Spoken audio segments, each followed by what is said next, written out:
ఓం శ్రీ సాయిరామ్. సత్యసాయి దివ్య చరిత్ర. ఈరోజు ఎం జగదీశ్వరి గారు, ధారా గిరిజ గారు. మీకు ఎన్నెన్ని పేజీలు చదవాలో ఆల్రెడీ మీకు షెడ్యూల్లో పెట్టారండి. సాయిరామ్, నిదానంగా స్లోగా చదవండి. సాయిరామ్. ఎం జగదీశ్వరి గారు. సాయిరామ్. సాయిరామ్ అండి. సాయిరామ్ అండి అందరికీ. సర్వదేవతాతీత స్వరూప భగవాన్ శ్రీ సత్యసాయి బాబా గారి పాదపద్మానికి నమస్కరిస్తూ, అలాగే నాకు ఈ అవకాశం ఇచ్చినటువంటి గురువు గారికి, మల్లెల లక్ష్మీనారాయణ గారికి, అమ్మ వరలక్ష్మి గారికి నా పాదాభివందనం చేసుకుంటూ, నా తల్లిదండ్రులు అత్తమామలకి, నాకు జన్మనిచ్చినటువంటి వారికి పాదాభివందనం చేసుకుంటూ, ప్రత్యక్షంగాను పరోక్షంగాను వీక్షిస్తున్నటువంటి హృదయపూర్వక ప్రేమపూర్వక సాయిరామ్ అండి. నిన్న కోటేశ్వరరావు గారు చెప్పిన దాంట్లో గట్టిగా చదవనమ్మా. అలాగే అండి, ఓకే అండి. మాకు వినపట్లేదు. ఓకే అండి. స్వామి మనకు చెప్పింది, జనసేన వినా ఆనందనహి అంటుండే స్వామి, జాన వినా ఉద్ధారనహి అని నిన్న మన కోటేశ్వరరావు గారు చెప్పిందంటూ చివరి వాక్యాలు చెప్తున్నానండి. అలాగే భగవాన్ ప్రేమ అపారం, వారి సందేశాలు అనేకం, అన్నింటిలోనూ పరోక్షంగా నిండి ఉండేది వారి అవ్యాజ ప్రేమ. వారి కరుణకు పాత్రులై వారి జన్మఫలం సఫలమవుతుంది. మనస్సునే మందిరంగా మార్చుకొని ఇహపర సౌఖ్యాలను పొందటానికి తగిన సాధన చేద్దాం. మన స్వామి ఇచ్చిన సూచనను మనం దాన్ని పాటిద్దామని నిన్న జరిగిందంటో అండి. ఈరోజు 58వ అధ్యాయము అంశాలు: 1 సాయి సూక్తి, 2 నిష్కామ కర్మ నివారిత జన్మ. 1 సాయి సూక్తి: పువ్వు లేక కాయ పుట్టదు చెట్టున, కాయ లేక ఫలము కలగబోదు, కర్మ నిష్ట లేక కలుగదు భక్తియు, భక్తి లేక జ్ఞాన ఫలము లేదు. బాబా. వినిపిస్తుందండి సాయిరామ్ అండి? వినపడుతుందమ్మా. ఓకే అండి. ప్రకృతి సహజమైన స్థితి ఏమంటే, మొదట పువ్వు పుట్టి అది క్రమంగా పిందె లేక కాయగా మారుతుంది. ఆ కాయ చెట్టుని అంటి పెట్టుకుని ఉండేనా పండవుతుంది. ఇదే మాదిరిగా ఆధ్యాత్మిక మార్గంలో సోపానాలు: మొదట సత్కర్మ, దాని నుండి క్రమంగా సద్భక్తి, దాని నుండి జ్ఞానఫలము లేక అనుభవ ఫలము. సర్వము కూడా సత్కర్మలపై ఆధారపడి ఉంటుంది. యోగాహ కర్మ సుఖౌలసః అని కూడా అంటారు. కర్మను చక్కగా చేయవలసిన విధముగా చేయగలగడం యోగమే. మోక్షగామి ముందు మొదలెడవలసిన సత్కర్మ మొదలెడవలసింది సత్కర్మ.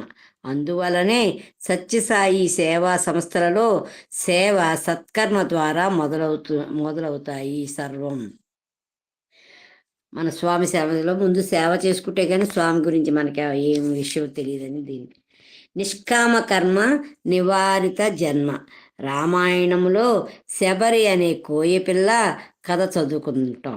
ఏ మాత్రము జ్ఞానము లేని ఆ అమాయకపు కోయపిల్లకు మతంగ మహర్షి ఒక చక్కని ఉపకారాన్ని అందించారు. అది అమ్మాయి, సాక్షాత్ భగవంతుడు రాములు వారి రూపంలో ఇక్కడికి రాబోతున్నారు. ఆయన తలుచుకుంటే ఏదైనా చేయగలరు. కాబట్టి ఆయన కోసం కాచుకొని ఇక్కడే ఉండు అని. అప్పటికి రామజన్మ ఇంకా జరగలేదు. ఆ మాటలు నమ్మి ఏ క్షణాన నీలమేఘశ్యాముడైన తన రాముడొస్తాడో, ఆయనకు ఆకలి వేస్తుందేమో, ఆయనకు త్రోవలో రాళ్ళు రప్పలు తగులుతాయేమో అని రోజు ఆ అడవి ఊడుస్తూ పళ్ళు పోగు చేస్తూ రామచింతనలో అతి సాధారణమైన అతి అల్పమైన రహదారి శుభ్రపరిచే సేవ అందించింది శబరి. 8-9 దశాబ్దాలు గడిచిపోయినవి. గురువు మతంగ మహర్షి కాలం చేశారు. ఆమె ఎదురు చూపులో మార్పు లేదు. రామావతారం రావటం తపో సంపన్నులైన మహర్షులను కాదని తమ దర్శన స్పర్శన సంభాషణలు ఆ శబరిమాతకు అందించి తమలో ఐక్యం చేసుకోవడం నాటి త్రేతాయుగపు లీల. నేడు సత్యసాయి అవతార ప్రకటన అనంతరం పుట్టపర్తిలో కృష్ణుని యశోద వలె స్వామిని విడువకుండా సంపూర్ణ నమ్మకంతో శరణాగత తత్వంతో ప్రతిఫలాపేక్ష రహితంగా తన అవకాశాలకు మించి వయస్సుకు మించి సేవా కార్యక్రమాలు చేస్తూ స్వామి అనుగ్రహం పొంది ఆయనలో ఐక్యమైపోయిన ధన్యజీవి కరణం సుబ్బమ్మ. స్వామిని అతి బాల్యము నుండి భగవంతునిగా గుర్తించి చరించిన మాతృమూర్తి సుబ్బమ్మ. ఆ రోజులలో వచ్చే అసంఖ్యాక భక్తులకు పగలనక రాత్రనక ఏర్పాటు చేయడంలో, వంటలు వండడంలో, వడ్డించడంలో ఆవిడకు 24 గంటలు సరిపోయేవి కావు. వంట పూర్తి అయినాక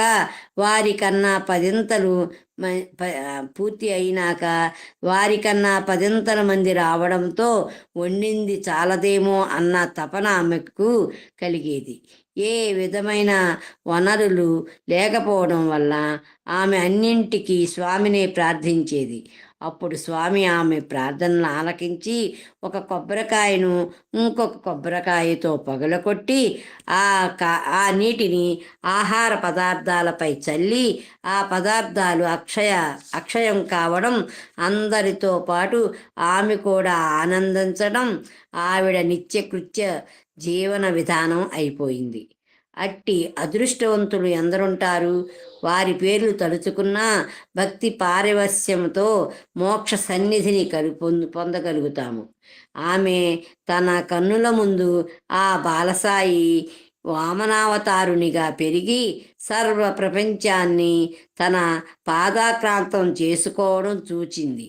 ఆమె పుట్టుక చేత బ్రాహ్మణ కులంలో పుట్టిన ఆనాటి కట్టుబాట్లు తెంచుకొని స్వామిని అత్యంత భక్తి శ్రద్ధలతో కొలవగలగడం అంటే అది స్వామి సంకల్పమేమో అనిపించక మానదు.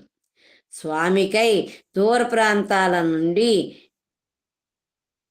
రాజులు, మహారాజులు, జాగీర్దారులు, సంపన్నులు రావడం, ప్రార్థించడం, తీసుకుపోవడం పరిపాటి అయిపోయిన రోజులు అవి. ఆమె ఆరోగ్యం క్షీణించి మృత్యువు ఆసన్నమైన గడియలు వచ్చినవి. కానీ ఆమె మనసు చెబుతున్న మాట ప్రకారము స్వామి తప్పక వస్తారు, తనకు దర్శనం ఇస్తారు అని చుట్టుపక్కల వారంతా దీన్ని సాధారణ పుత్ర మమకారం కింద కొట్టివేస్తూ ఆయనను స్వామిని కోటీశ్వరులు అండచేరిన కుపుత్రుని కింద జమకట్టి నోటికి వచ్చిన మాటలు అనడం మొదలుపెట్టారు. అంతిమ గడియలు సమీపించినట్టుగా ఆమె చివరి శ్వాస పీల్చింది. శ్వాస లేని ఆ శరీరాన్ని ప్రేతంగా భావించి దహన సంస్కారపు ఏర్పాట్లు చేశారు బంధువులు. దహన సంస్కారం నిమిత్తం ఆ శరీరాన్ని కదిలించదలచిన వారికి అది సాధ్యం కాలేదు. శరీరం జీవకళ ఉట్టిపడుతూ నిద్రలో ఉన్నట్లుంది.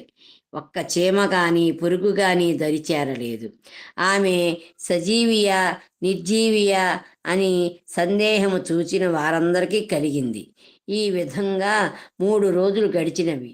లేవడం, తినడం, తాగడం ఏమీ లేదు. నిశ్చల సమాధి స్థితి వంటి స్థితి. పరమాత్మకే తప్ప అన్యులకు తెలియని స్థితి. ఇది ఇలా ఉండగా స్వామి వచ్చారు. వచ్చిన స్వామి ఆవిడ పక్కలో కూర్చొని ప్రేమగా సుబ్బమ్మ అని పిలిచారు. ఆ పిలుపు ఎట్లా వినబడిందో, ఆ జీవి ఏ లోకంలో విహరిస్తూ వచ్చిందో తెలియదు. మెల్లిగా కళ్ళు విప్పింది సుబ్బమ్మ. 2 దశాబ్దాల పైన ఏర్పరచుకున్న అనుబంధం స్వామి చేయి గట్టిగా పట్టుకుంది. స్వామి అంతకన్నా ప్రేమగా తన చేతి వేళ్లను ఆవిడ పెదిమల దగ్గరకు తీసుకొని పోయి అందరూ ఆశ్చర్యముతో తీసుకుని పోయారు. అందరూ ఆశ్చర్యముతో కళ్ళు పెద్దవిగా చేసుకొని చూస్తున్నారు. ఆ వ్రేళమ నుండి ప్రవహించిన ఆకాశగంగ ఆవిడకు గుటకలు పడింది. ఆ అమృత స్రావంతో ఆ అమృతమయుని చేతుల్లో ఆ అమృతత్వాన్ని పొందింది ధన్యజీవి కరణం సుబ్బమ్మ. నేడు మనకందరికీ మార్గదర్శకమై ధృవతారగా నిలిచింది. కింకరత్వము నుండి శంకరత్వానికి గల రాజమార్గాన్ని మనకందరకు చూపిన తొలి మహిళా వాలంటీరు మన శ్రీ మాతృశ్రీ సుబ్బమ్మగా. ఆవిడ జన్మరహితమైన ఉత్తమ స్థానానికి వెళ్ళిపోయింది. శరణాగత తత్వంతో అత్యంత సాధారణమైన వంట పని, ఇంటి పని లాంటి సేవ చేసినా సరే భగవంతుని అనుగ్రహం ఎంత ఉన్నత స్థానానికి తీసుకొని పోగలుగుతుందో వివరించి చెప్పేదే ఈ సంఘటన. భవభయహర సాయి కృతామృత గంగాఝరీం సతతోద్ధారకం సర్వం సాయం వందే జగద్గురుం. ఓం శాంతి శాంతి శాంతి. 51వ అధ్యాయము. అంశాలు: 1 సాయి సూక్తి, 2 అహం నుండి ఆత్మకు సాయి సాన్నిధ్యంలో. 1 సాయి సూక్తి. ముక్తి కోరి నరుడు ముక్కోటి దేవతల వేడుచుండుగాన వెతలబోవు తనదులోని అహం తా చంపుకొన్నను ముక్తి ఏలతాన ముక్తి కాదే. బాబా, అహంకారం చంపుకోగలగడమే ముక్తికి సోపానము, మెట్లు ఎక్కడమన్నా సత్యాన్ని తెలుపుతున్నారు స్వామి. అహం నుండి ఆత్మకు సాయి సాన్నిధ్యంలో. సాయి సన్నిధిలో క్రమంగా అహంకారాన్ని క్షయం చేసుకుని అక్షయ సాయిలోతో ఐక్యత నొంది ఒక భక్తుని కథను తెలుసుకుందాము. శ్రీ శేషగిరిరావు గారు స్వామి భక్తుడు. స్వామి చిన్నతనంలో వారు పాత మందిరంలో పూజాది కార్యక్రమాలు నిర్వహించేవారు. నిరాటంకంగా 14 సంవత్సరాలు ఆయన నిష్కామ సేవ చేశారు. ఆయన కించిత్ భయం, అహంకారం ఉండేవి ఆయనలో. స్వామి ఒక సందర్భంలో ఆయనతో నర్మగర్భంగా ఇలా అన్నారు: చెట్టు కొమ్మ మీద ఒక పిట్ట ఉంది. అది ఆ కొమ్మ విరిగితే అది బేంబేలెత్తిపోతుందా? తర్వాత వారే సమాధానంగా, అది ఆధారపడ్డది తన రెక్కల పైన కానీ కొమ్మ మీద కాదు, అందువల్ల ఏమీ భయపడదు అన్నారు. అప్పటికి అనారోగ్యంతోనూ భయంతోనూ బాధపడుతున్న శేషగిరిరావు గారికి స్వామి సూచించిన విషయం అర్థమైంది.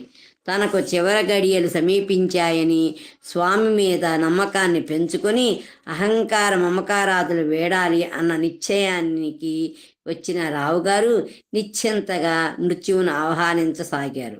కాలం గడుస్తున్నది. చుట్టుప్రక్కల వారంతా కొంత దుఃఖంగా ఉన్నారు, కానీ ఆయన నిశ్చింతగానే ఉన్నారు. అంతేకాక స్వయంగా ఆయనే ఆత్మ, ముక్తి మొదలైన వేదాంత విషయాలను ముచ్చటించసాగారు. ఇంతలో అక్కడికి స్వామి వచ్చారు. ఏమిటి బడాయ్, అప్పుడే ఏమేమో మాట్లాడుతున్నావు? నీకు టిక్కెట్ ఇవ్వకుండా ఎక్కడికి పోతావు అన్నారు. అంతేకాక, నీవు వెళ్ళి నీ కర్తవ్యం నిర్వహించు అంటే హారతి ఇవ్వు అన్నారు. ఎక్కడి నుండి వచ్చిందో ఆయనకు ఓపిక. చురుకుగా లేచిపోయి పూజా కార్యక్రమంలో నిమగ్నమయ్యారు. ఈ మాదిరిగా 6 నెలల కాలం రోజు రోజుకి కష్టంగా గడవసాగింది ఆయనకు. ఆరోగ్యం పూర్తిగా క్షీణించిపోయింది. కొందరు అనుకోవడం మొదలుపెట్టారు, నిష్కారణంగా స్వామి ఈ వెళ్ళిపోయే బ్రాహ్మణ్ణి ఆపి బాధలు పెంచారు అని స్వామివారి అనుమానం నివృత్తికై ఇలా చెప్పారు. ఆ పని చేసింది నేనే. వాసనాక్షయం, అహంకార రాహిత్యం అనే రెండు కావాలి. అప్పుడే పునర్జన్మరహిత స్థితి లభ్యం అవుతుంది. వాసనాక్షయం, అహంకార రాహిత్యం అనే రెండు కావాలి. అప్పుడే పునర్జన్మ రహిత స్థితి లభ్యమవుతుంది. లేకపోతే జన్మ తప్పదు. కాలం నెమ్మదిగా నడుస్తున్నది. అంత్యకాలంలో మంచాన పడి ఉన్న ఆయన ప్రక్కలో కూర్చున్న సాయి ఒకసారి, నాయనా ఇటు చూడు, నేను స్వామిని, నోరు తెరు అన్నారు.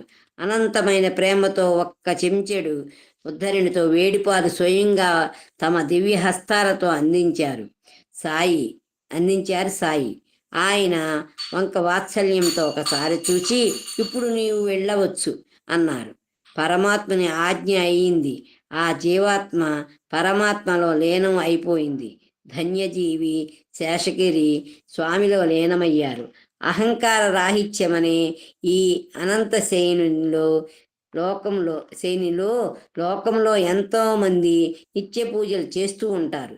సంపూర్ణమైన నమ్మకంతో, శరణాగత తత్వంతో ఆ పూజా కార్యక్రమము నిర్వహణ వల్ల ఆ భగవంతుని ప్రత్యక్షంగా మార్గదర్శకత్వం ఎలా లభ్యం అవుతుందో తెలిపేదే ఈ సంఘటన.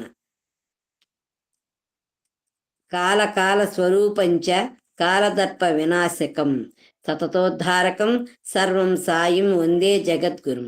ఓం శాంతి శాంతి శాంతి. 52వ అధ్యాయము.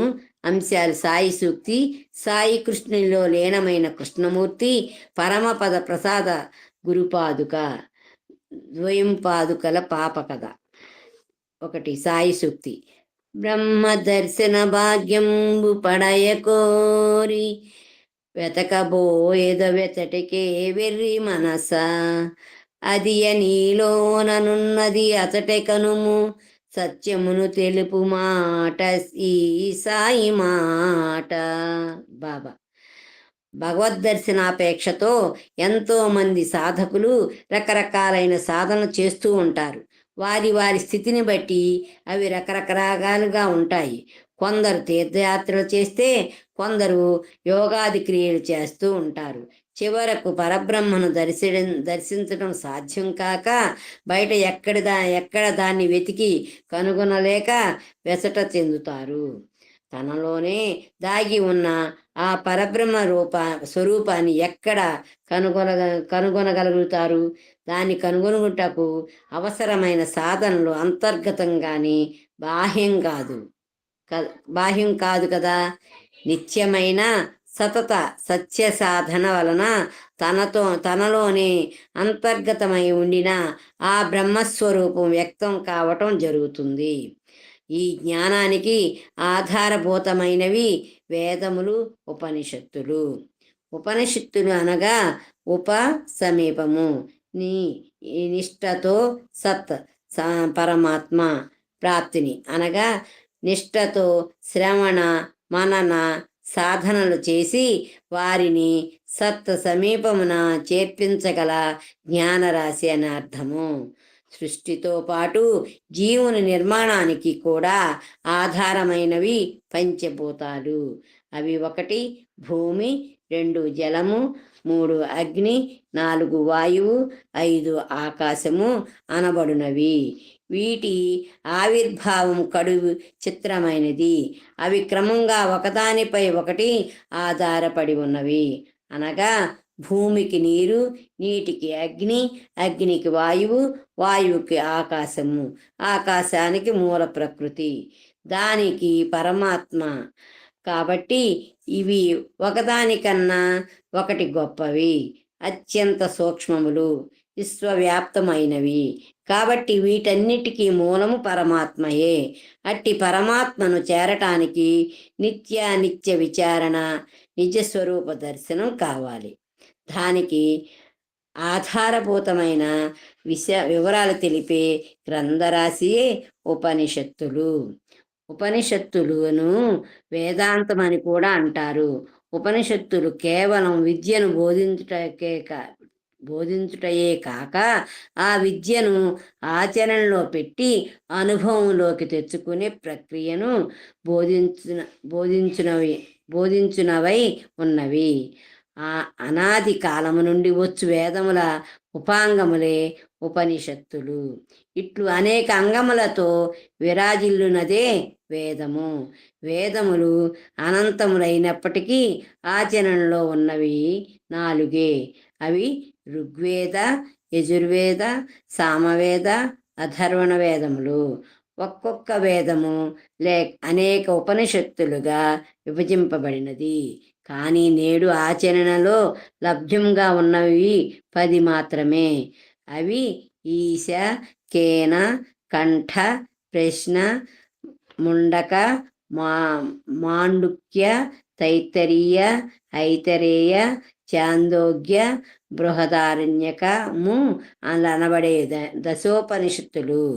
ఈ ఉపనిషత్తులు నుండే భూగోళ, జ్యోతిష, అర్థశాస్త్రములను, స్కంద, శివ, గరుడ మున్నగు 18 పురాణములను, తాంత్రిక, మాంత్రిక, భక్తి, జ్ఞాన, కర్మయోగములను అనుభవజ్ఞులకు మహర్షులు లోకమునకు అందించిరి. ఈ దశోపనిషత్తులు ఆధారముననే ధర నిలిచి ఉన్నది అనవచ్చును. అవి కూడా మరుగున పడి ప్రళయమును సంభవించును అని ఆస్తికులైన పండితులు భయపడుతుందురు. అందు నిమిత్తమే కాబోలు భగవంతుడు అనేక రూపములతో అవతరించుచు వేదములను, ధర్మములను తిరిగి ఉద్ధరించుట, ఈ సత్యజ్ఞానమును మానవుడు కొనవలనన్న ఉపనిషత్తులే ఆధారము కాన వాని ద్వారానే తెలుసుకొన సాధ్యమగును. ఇలా భగవాన్ బాబా ఉపనిషత్తుల సారాన్ని వివరించారు. 2. సాయి కృష్ణులో లీనమైన కృష్ణమూర్తి లేదా పరమపదం చేరిన కృష్ణమూర్తి. పట్టిన పట్టు విడువని స్థిరత్వం కల భక్తుని ఎంతటి కష్టసాధ్యమైన కోరికైనా తీరుతుంది అనేందుకు నిదర్శనం ఈ కృష్ణమూర్తి కథ. అంతేకాదు, దైవానుభూతికి విద్యతో కానీ, ధనంతో కానీ, బలంతో కానీ, పాండతీ ప్రకర్షణతో కానీ సంబంధం లేదు. కేవలం స్వామి యొక్క అనుగ్రహాన్ని పొందగలిగితే చాలు అని తెలియజెబుతుంది ఈయన జీవితం. స్వామి తన చిన్నతనములో 16 సంవత్సరాల వయసులో చాలా ఊళ్ళు తిరగడం, చాలామంది భక్తులకు ఎండ్లకపోవడం, వ్యక్తిగత సంభాషణ అనుగ్రహించడం, భజనాంతరం తామే స్వయంగా హారతి తీసి ఆ జ్యోతిని అందరికీ అందించటం మొదలగునవి చేసేవారు. ఒక సందర్భంలో స్వామి బెంగుళూరులోని ఒక భక్తుని ఇంటికి విజయం చేశారు. ఆ సందర్భంలో స్వామి చూసిన భక్తులలో ఈ కృష్ణమూర్తి ఒకరు. ఆయన సెక్రటేరియట్లో గుమస్తాగా పనిచేస్తూ కాలం వెళ్లదీస్తున్న భక్తుడు. ఆయన స్వామికి నమస్కరించి, స్వామి, మీ దివ్య రూప దర్శనాన్ని అనుగ్రహించండి అని కోరాడు. స్వామి అతనికి తమ పూర్వావతారమైన షిరిడి సాయి ఫోటో ఒకదాన్ని అనుగ్రహిస్తూ, మీ ఇంట్లో ధ్యానం చేసుకో అని సూచించారు. ఆయన ఆ ఫోటోను తీసుకొని తమ ఇంటిలోని పూజా మందిరంలో అలంకరించి కళ్ళు మూసుకొని ధ్యానమగ్నులయ్యారు. ఆయన జన్మాంతరంలో ఎంతటి గొప్ప సాధకుడో కొద్ది క్షణాలలోనే దివ్యానుభూతికి గురైనాడు. ఇంతలో స్వామి ఇంకొంతమంది ఇళ్ళకపోయి వారిని అనుగ్రహించి మధ్యాహ్నానికల్లా తాను ఉదయము కృష్ణమూర్తికి దర్శనమిచ్చిన ఇంటికి వచ్చారు. తన ధ్యానములో స్వామి తత్వాన్ని గుర్తెరిగిన కృష్ణమూర్తికి స్వామి యొక్క నిదర్శనం అత్యంత ఆనంద పారవస్యాన్ని కలిగించటమే కాక స్పృహ కోల్పోయేలా చేసింది. కొంతసేపటికి బాహ్యస్మృతి పొందిన కృష్ణమూర్తి పూర్తిగా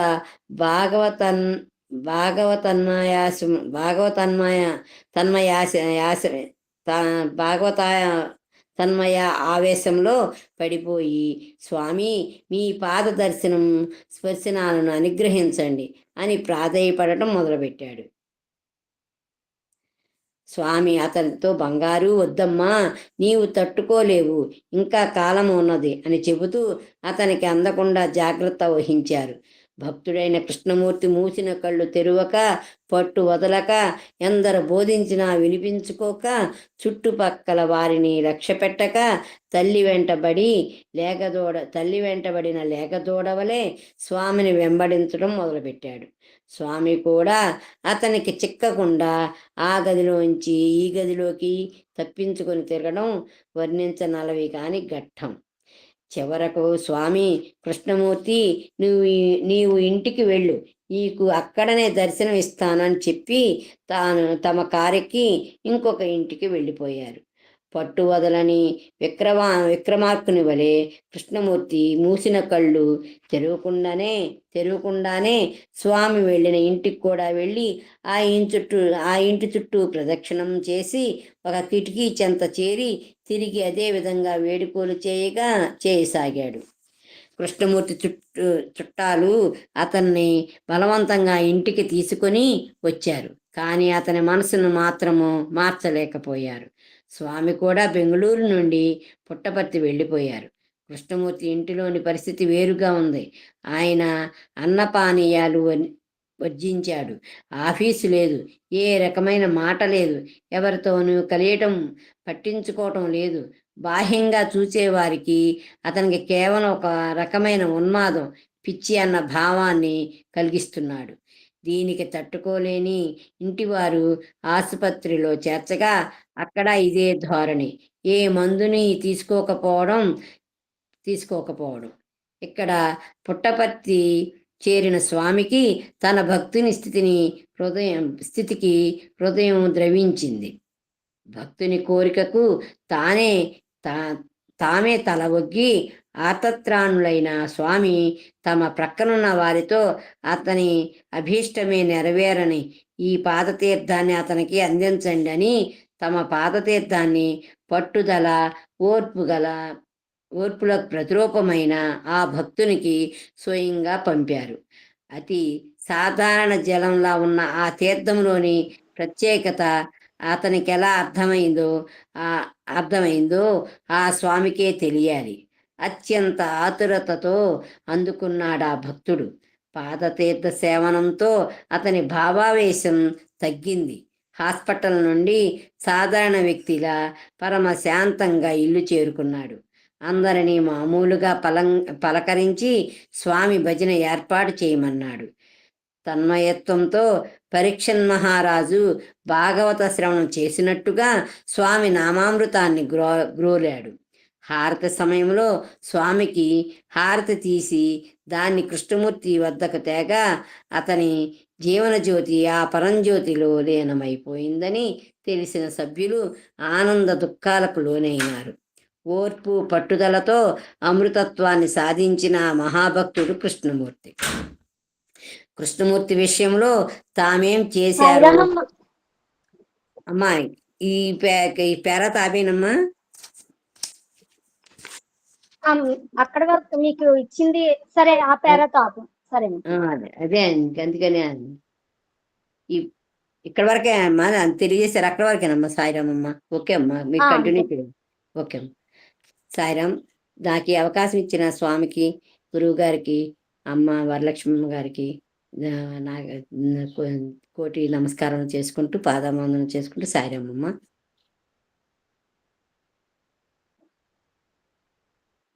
ఓం శ్రీ సాయిరామ్. ఓంకార బీజ రూపాయ సర్వేశాయ జగత్పతే ప్రథమాయ నమస్తుభ్యం శ్రీ సత్యసాయి గణాధిప. ఈశ్వరాంబ సుతం దేవం నిత్యమంగళ కారణం. ఈశ్వరాంబ సుతం దేవం నిత్యమంగళ కారణం. వెంకావధూత సంప్రీతం వందే సత్యం జగద్గురుం. వెంకావధూత సంప్రీతం వందే సత్యం జగద్గురుం. పరిపూర్ణావతారి, ప్రేమావతారి, ప్రేమమూర్తి అయిన భగవాన్ సత్యసాయి బాబా వారి పాద పద్మములకు ప్రణమిల్లుతూ అహం సత్య బోధక దివ్య జ్ఞాన యజ్ఞ వ్యవస్థాపకులైన లక్ష్మీనారాయణ మామయ్య గారికి, వారి సతీమణి వరలక్ష్మి అత్తయ్య గారికి, అహం సత్య బోధక సాధకులైన సాయి కుటుంబ సభ్యులందరికీ హృదయపూర్వక ప్రేమపూర్వక సాయిరాం. సత్యం శివం సాయిరాం శ్రీ సత్యసాయి దివ్య చరిత్ర అనే గిరిజ, నిత్య పారాయణ. సాయిరాం మామయ్య గారు, నీకు బాగా సత్యం శివం సుందరం నీకు జీర్ణం అయిపోయింది శరీరంలో. నిజంగా మామయ్య గారు మొన్న అదే మొన్న వచ్చింది, మొన్న ఇప్పుడు కూడా అదే వచ్చింది. నేను మొన్ననే అందాం అనుకున్నాను, ఇప్పుడు అంటున్నాను. అదే మొన్న అదే వచ్చింది, ఇప్పుడు అదే వచ్చింది. సాయిరాం మామయ్య గారు, శ్రీ సత్యసాయి దివ్య చరిత్ర అనే నిత్య పారాయణ గ్రంథమును మరి ఒకసారి స్వాధ్యాయం చేసే అనుగ్రహాన్ని ప్రసాదించిన స్వామికి, అవకాశం ఇచ్చిన లక్ష్మీనారాయణ మామయ్య గారికి హృదయపూర్వక ప్రేమపూర్వక ప్రణామాన్ని తెలుపుకుంటూ అందరికీ సాయిరాం. ఇందాక చెప్పిన అంశాలు అయితే మళ్ళీ చెప్పను, కానీ ఒక శ్లోకం అయితే భగవద్గీత శ్లోకం చెప్పారు. ఆ శ్లోకం ఒక్కసారి చూద్దాము. యోగ కర్మసు కౌశలం అనే శ్లోకం. బుద్ధ్యా విశుద్ధయా యుక్తో ఉభే సుకృత దుష్కృతే తస్మాద్ యోగాయ యుజ్యస్య యోగ కర్మసు కౌశలం అని చెప్పేసి గీతాచార్యుడు చెప్పిన 2వ అధ్యాయంలో 50వ శ్లోకం. నాకు చాలా ఇష్టమైన శ్లోకం కూడా. ఆ శ్లోకం ఒకసారి ఊరికే చదివానంతే. సాయిరాం, కృష్ణమూర్తి విషయంలో తామేం చేశారో చాలా చిత్రంగా తెలియచేశారు స్వామి. పుటపర్తిలో తమ చుట్టూ ఉన్న భక్తులకు, తమ వద్దనున్న భక్తులకు స్వామి ఎదురుగా ఉన్న గోడ గడియారం వంక చూడమన్నారు. ఆ గోడ గడియారంలో ఉన్న ముళ్ళు చిత్రంగా వెనుకకు పోతున్నవి. కాలగమనం ఎట్లా తమ సంకల్పానుసారం నడుస్తుందో తెలుపటంలో స్వామి సూచిస్తున్నది. కాలగమనాన్ని మార్చి ఆ కృష్ణమూర్తికి సాహిత్య స్థితిని ప్రసాదించామని కాబోలు. స్వామి గోడ గడియారం వైపు చూసి అందరికీ చెప్తున్నారు. కాలగతిని పెంచవచ్చు, తగ్గించవచ్చు, స్వామి చేతిలో పని. స్వామి ఎలా చేసినా అది వాళ్ళ అనుగ్రహానికి సంబంధించింది. ఎంతో మంది ఎన్నో ప్రాపంచిక విషయాలకు తీవ్రమైన పట్టుదల పట్టడం, సాధించటం చూస్తుంటాం. ఎటువంటి విషయాలకు పట్టుదల పట్టాలో తెలియపరిచేది ఈ భక్తుని వృత్తాంతము. ఏ విధమైన ప్రత్యేక కోరికలు కోరక శరణాగత తత్వంతో జీవితాన్ని సాగించినట్లయితే స్వామి తప్పకుండా అర్హమైన ఫలితాన్ని అందిస్తారు. కోరికలు, ఏ విధమైన కోరికలు కోరుకుంటాం మనం?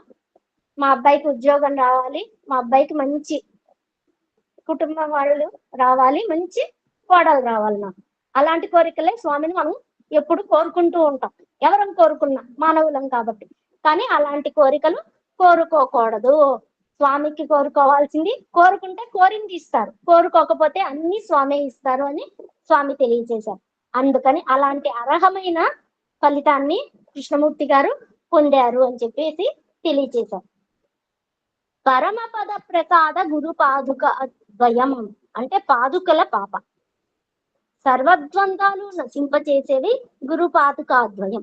గురు పాదుకా స్తవంది అనంత సంసార సముద్ర తారాం నౌకాయితాభ్యాం గురు భక్తిదాభ్యాం అని చెప్పేసి దత్తాత్రేయ స్వామి పాదుకా స్తోత్రం ఇది. అవి పొగడబడ్డది గురు పాదుకలు. సముద్రం దాటేందుకు నౌక ఎట్లాగో సంసార సాగరాన్ని దాటటానికి గురు పాదుకలు అట్లాగా అని అర్థం.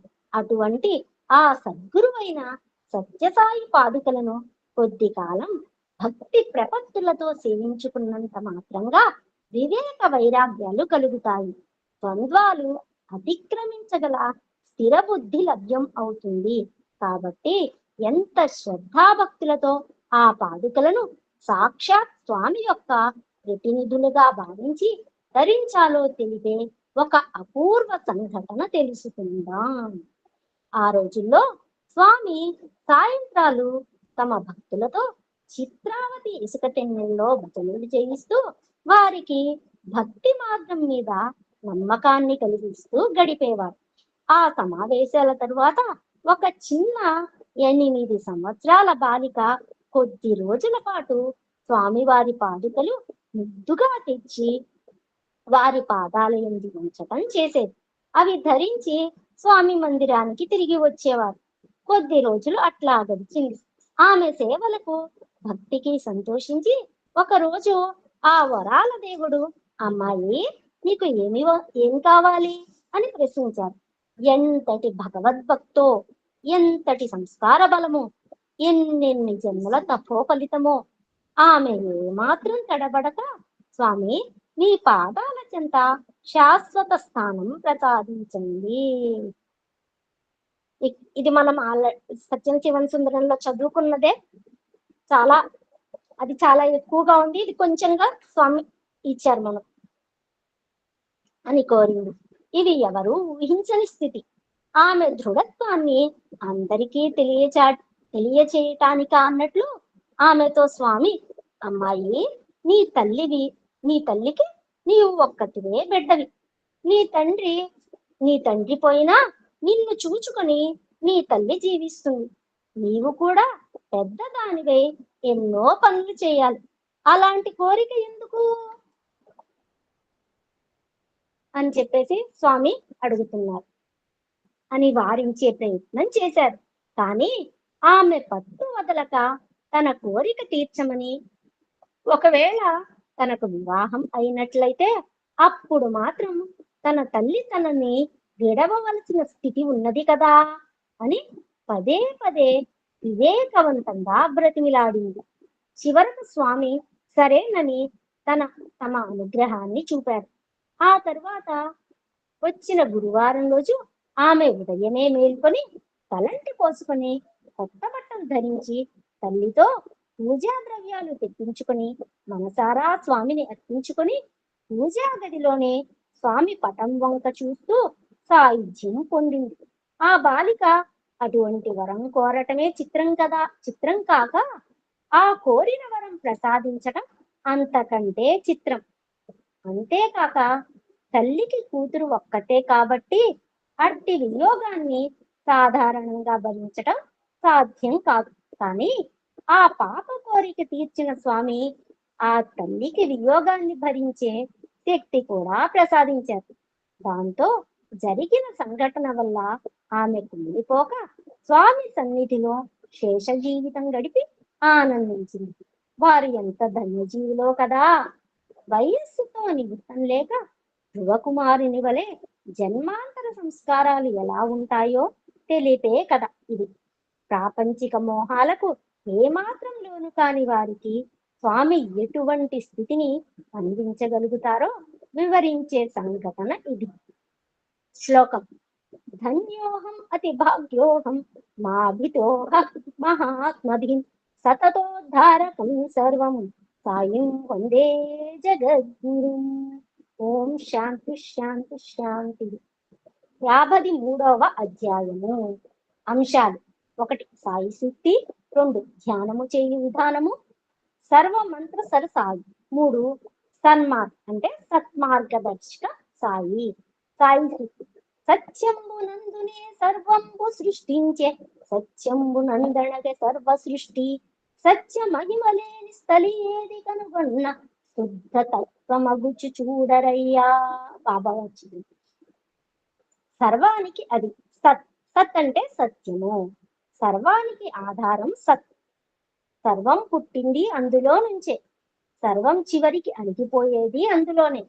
కాబట్టి ఆ సత్ స్వర్గానికి ఆది.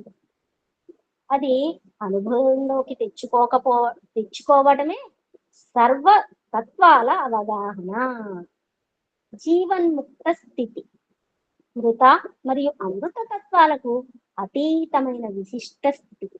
అట్టి సత్యమే అయినా స్వామి సత్యసాయి.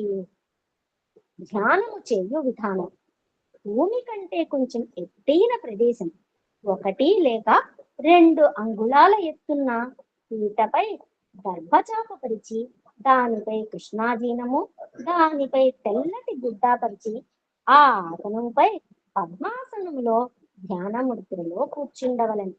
కుదరని వారు సుఖాసనంలో కూర్చుండవచ్చును. తమ ఇష్టనామమును రూపమును ఓంకారముతో జతపరిచి జపించవలను. అట్టి సమయంలో ఏ ఆలోచనలు లేక స్థిమితముగా ఉండ ప్రయత్నించవలను. ధీ ప్లస్ యానము అంటే ఈజ్ ఈక్వల్ ధ్యానము. అనగా బుద్ధి మార్గాన ప్రయాణము చేయుట. సాధారణంగా మనస్సు తోకలేని గాలిపటం వలె అటు ఇటు కదిలే రావి చెట్టు ఆకుల వలె అనేక కోరికల వెంట పరుగెడుతుంది. ఇక్కడ అశ్వత్థ వృక్షము, అశ్వము, ఆ గుర్రం కూడా ఏమీ లేకపోయినా ఎప్పుడు కదులుతూనే ఉంటుంది. అలానే రావి చెట్టు కూడా ఎప్పుడు కదులుతూనే ఉంటుంది. అలా కదలకుండా ఉండవని అటువంటి దానిని స్థిరపరిచి బుద్ధి మార్గాన్ని నడిపే ప్రయత్నమే ధ్యానము. ఒకసారి కీ ఇచ్చిన గడియారం రోజల్లా విరామం లేక నడిచినట్లుగా కొద్దిసేపు చేసిన ధ్యానం మానవునికి ఆ రోజల్లా తృప్తిని, ప్రశాంతిని అందించగలుగుతుంది. నిత్య విధి ముఖ్యం.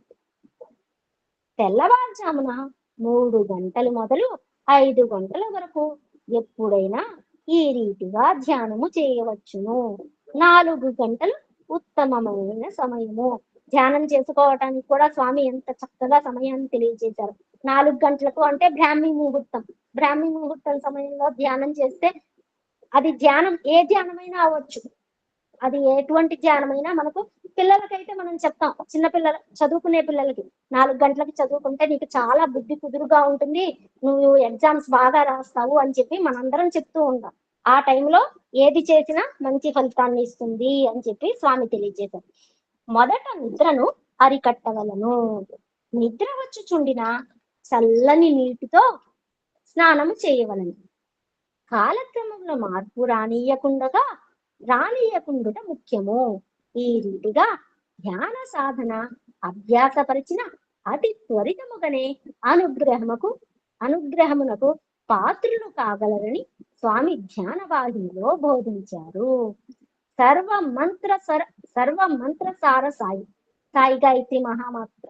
ఓం సాయీశ్వరాయ విద్మహే సత్యదేవాయ ధీమహి తన్నః సర్వ ప్రచోదయాత్.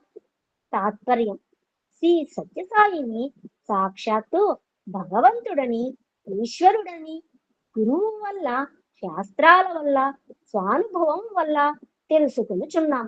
పరబ్రహ్మ స్వరూపుడైన ఆ సాయి పరమేశ్వరుడు మా సర్వేంద్రియాలను మంచి పనుల యందు, సత్కర్మానుష్ఠానముల యందు ప్రేరణ చేయునట్లు ప్రార్థించుచున్నాం.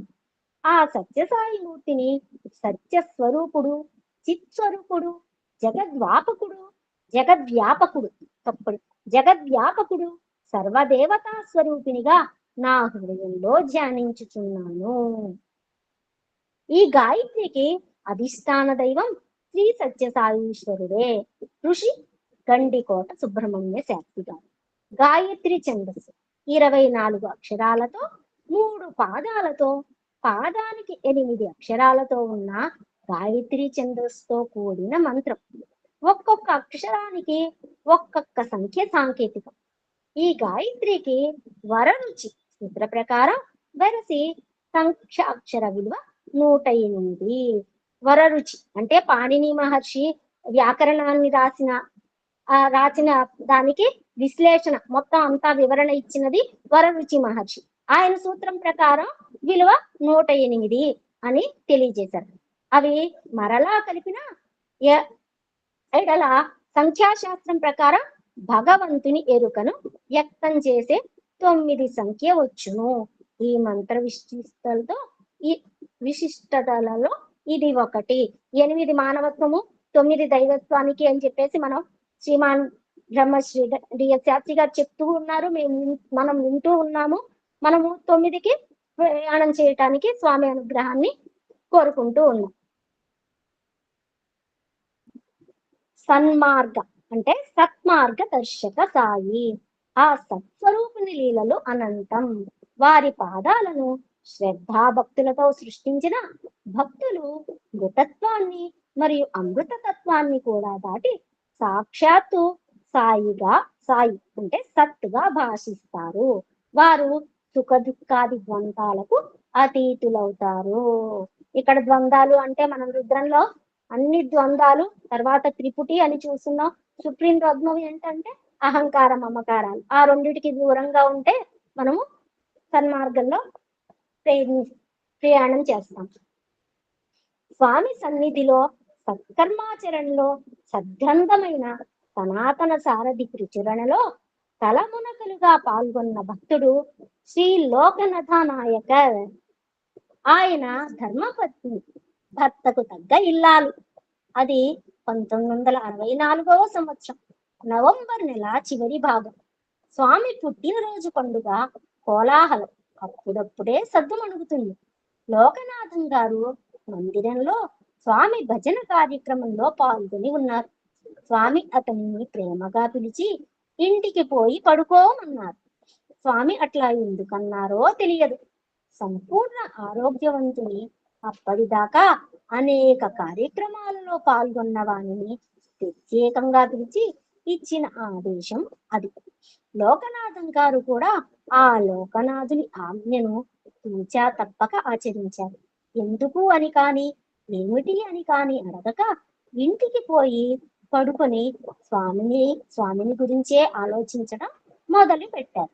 స్వామి ఆడవారి దగ్గరకు పోయి అక్కడనే ఉన్న లోకనాథం గారి భార్యని పిలిచారు. ఆవిడ సంతోషంగా వచ్చింది స్వామి సన్నిధికి. ఒక అరటి పండు తెప్పించి తాము స్వగం స్వీకరించి ఆ శేషాన్ని ఆవిడకు ప్రసాదంగా ఇచ్చి తినిపించారు. అంతేకాక ఒక గ్లాసు పాలు తెప్పించి సగం తాము త్రాగి మిగిలిన సగం ఆమెకిచ్చి త్రాగించారు. తద్వారా వారు ఏమి చేశారో, ఎటువంటి స్థిరమైన మనోస్థితిని అంటే స్థిరత్వం కల్పించారో వారికే తెలియాలి. తమ వరద హస్తాన్ని ఆమె శిరస్సున ఉంచి ఆశీర్వదించి ఇంటికి పంపారు. ఈమె ఇంటికి పోయేసరికి ఇంట్లో ఉన్నది భక్త మృత శరీరం. ఆమెలో ఎట్టి ప్రత్యేక ఆందోళన లేదు. ఇదంతా స్వామి సంకల్పానుసారంగా జరిగిన లీలగా గ్రహించి స్థిరంగా ఉండగలిగింది. తదుపరి జరగవలసిన కార్యక్రమాలు జరిగిపోయాయి. స్థిరబుద్ధితో శేష జీవితాన్ని స్వామిని ఆధారంగా చేసుకుని ఆమె గడపగలిగింది. ఇప్పుడు దీంట్లో ఒక చిన్న కథ గుర్తొస్తుంది. స్వామి దగ్గరికి స్వామి చాలా పాత భక్తురాలు స్వామి దగ్గరికి, ఆయన భర్త చనిపోయి కనీసం ఒక నెల రోజులు అయి ఉంటుంది. స్వామి దర్శనం చేసుకుందాము అని చెప్పేసి ఆవిడ వస్తుంది. వస్తే స్వామి ఆవిడని చూసి బాగున్నావా అంటారు. ఆవిడ బాధపడుతుంటే స్వామి ఇలా జరిగింది అని అంటే, నీకు మళ్ళీ పెళ్లి చేస్తానులే అని అన్నారు. అక్కడ పక్కన ఉన్న వాళ్ళందరూ అవాక్కయి నవ్వటం మొదలు పెట్టారు. మళ్ళీ స్వామి వెళ్తూ నీకు పెళ్లి చేస్తానులే అని మళ్ళీ అన్నారు. ఆ మాటలకి ఆవిడకి, ఏంటి స్వామి నాకు మళ్ళీ పెళ్లి చేయడం ఏంటి, నా భర్త చనిపోయి 4 రోజులై నేను బాధపడుతుంటే ఈ మాట అంటారు ఏంటి అని చెప్పేసి ఆవిడ చాలా బాధతో వెళ్తుంది. అప్పుడు స్వామి అంటారట, మళ్ళీ పెళ్లి చేయటం అంటే ఇప్పటిదాకా ఉన్న బంధాలన్నీ త్యజించి స్వామిలో ఐక్యం అవటం, స్వామితో కలిసి జీవించటం, స్వామితో కలిసి ఉండటం అని చెప్పేసి. అదే లోకనాథం గారి భార్యకి స్వామి అరటిపండు ఇవ్వటం, పాలు త్రాగించటం అదంతా చేశారు. ఎంత చక్కటి సన్నివేశమో. సాయిరాం. ఒకసారి రాజమండ్రిలో స్వామి ఉపన్యసిస్తున్నారు. అత్యంత జటిలమైన విషయాలు చెప్పారు ఆ సభలో. తమకు తానే ఇవి మీకు చెబుతుంటే ఇవి ఎవరికి అర్థమవుతావి, ఎందుకు చెప్తున్నారు అని మీలో కొంతమంది అనుకుంటున్నారు. వాటి అవసరం ఉన్న వారికి అవి మార్గదర్శకాలు అవుతాయి అన్నారు స్వామి. నా బోధ వృధా పోదు అని కూడా అన్నారు. ఆ ఉపన్యాసం విన్న వారిలో వేద పండితులైన తండ్రి కొడుకులు కూడా ఉన్నారు. స్వామి చెప్పిన ఆత్మజ్ఞాన విషయాలు ఆచరణలో మొదలు పెట్టారు వారు. చిన్నవాడైన ఆ కుమారునికి స్వామి ఎటువంటి అంతర్దర్శనం ప్రసాదించారో తెలియదు. కొద్ది రోజులలోనే అతను, నేను దర్శించవలసిన దానిని దర్శించాను, నాకు జీవితంతో పని లేదు అన్నాడు. రాలిన పండులాగా శరీరాన్ని వదిలివేయగలిగాడు. ఇది చూసిన వారు ఆశ్చర్యంతో మాంత్రడిపోయారు. అంతే దృఢ చిత్తంతో తండ్రి స్వామికి లేఖ ద్వారా పుత్ర మరణ విషయంగా తన ఆనందాన్ని తెలుపుకున్నాడు. పుత్రశోకం అంటే ఎంత బాధగా ఉంటుందో అది అనుభవించిన వాళ్ళు తెలుస్తుంది. ఎవరైనా సరే పుత్రశోకం అవ్వచ్చు, ఎవరైనా తల్లి తండ్రి ఎవరైనా. అలాంటిది ఆయన స్వామికి ఆనందంతో ఉత్తరం రాస్తున్నారు. స్వామి, మీ నామజపంతో మీ రూపాన్ని దర్శిస్తూ దేహాన్ని బుడగలా త్యజించగల పుత్రుని ప్రసాదించిన నీ కరుణకు ఏమని ధన్యవాదాలు చెప్పుకోను అంటాడు ఆ తండ్రి. వారికి స్వామి లౌకికంగా ఏనాడు పాద నమస్కారాలు ఇవ్వటం కానీ, ఇంటర్వ్యూలు ప్రసాదించటం కానీ, మంచి చెడ్డలు చెప్పటం కానీ చేయలేదు. అనేక లక్షల మందిలో వీరు ఇరువురు. ఎందరో మహానుభావులు, ఎటువంటి పక్వ స్థితిలో ఉన్న మహానుభావులతో కూడి ఉన్నదో మన భారతదేశం. అందుకే అవతరించారు స్వామి మన మధ్య. మన దేశంలో వారి మార్గదర్శకత్వంలో మార్గాన్ని వీడకుండా చెరించగల మహాభాగ్యాన్ని అందించమని వారినే వేడుకుందాం. అమృత మార్గదర్శకం ఆనంద రూప సాయినం సతతోద్ధారకం సర్వం సాయిం వందే జగద్గురు. ఓం శాంతి శాంతి శాంతి. 54వ అధ్యాయం ఫలశ్రుతి. ఈ గ్రంథమును శుచిగా భక్తి, శ్రద్ధ, విశ్వాసములతో పారాయణ చేయుట విధి. అదే భక్తుల సకల అభీష్టములు నెరవేర్చున్నది. స్వామి ఈ మహిమా విశేషాలను తన్మయ భావంతో పఠించిన వారికి అభద్రతా భావం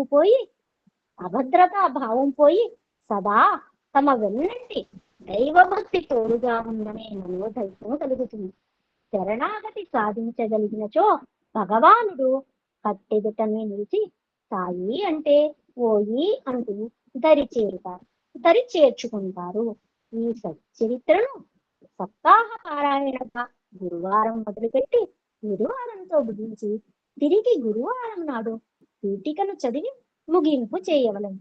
దయా సముద్రైన స్వామి వారి దయతో వారి కోరికలు తీరి ఆపదలు నశించిపోగలవు. జయప్రదంగా వారి కార్యములు నెరవేరగలవు. నిష్కామంగా పారాయణ చేసినచో భక్తులకు ఆనంద సౌభాగ్యాలు ప్రాప్తించును. దీని పారాయణ ఫలాలు పొందుటకు ముఖ్యంగా కావలసినవి భక్తి, విశ్వాసము అనగా ప్రేమ, గౌరవంతో కూడిన నమ్మిక ఉండవలను.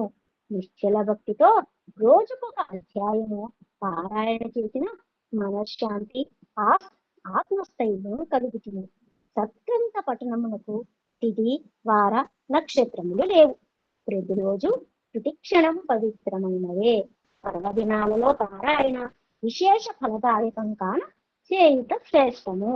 స్వామి జన్మదినం అంటే నవంబర్ 23, గురు పూర్ణిమ, మహాశివరాత్రి, వసంత నవరాత్రి అంటే ఉగాది మొదలు శ్రీరామనవమి వరకు, వినాయక అంటే సంకటహర చతుర్థి, శరణ నవరాత్రులు మొదలగు సందర్భాలలో చేస్తే హృదయవాసి అయిన సాయి వెంట జంటయే కాపాడుతారు.